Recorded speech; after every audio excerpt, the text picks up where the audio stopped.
জয় শ্রীরাম। তো সাইকেল নিয়ে যখন আমরা বেরোচ্ছিলাম রাস্তাতে, তো হঠাৎ করে এই মন্দিরটা আমার নজর পড়লো।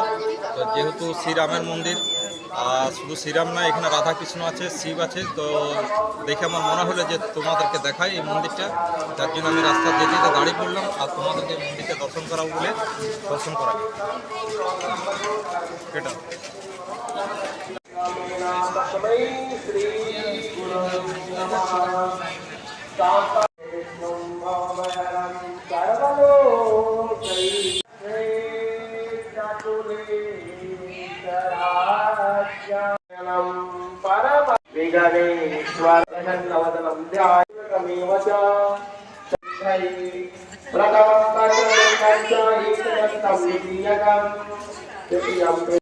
এটা একটা বিহার রাজ্যের মন্দির।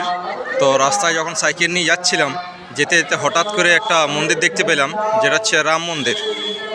তো রাম মন্দিরটা দেখে আমার খুব ভালো লাগলো বাইরে দিক থেকে।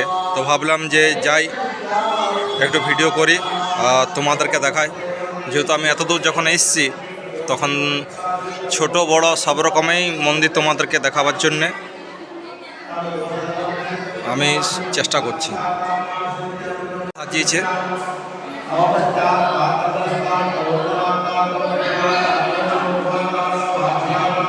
পর্যায়মূল্যের মন্দির,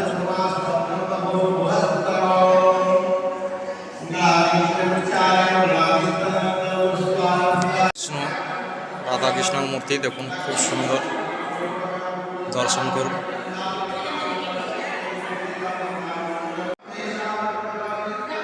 রাম লক্ষ্মণ সীতা হনুমান, খুব সুন্দর মন্দিরটা বানিয়েছে। রাস্তায় যেতে যেতে আমার নজরে পড়লো বলে তাহলে একটু দাঁড়িয়ে একটু ভিডিও করি, তোমাদেরকে দেখাবো বলে।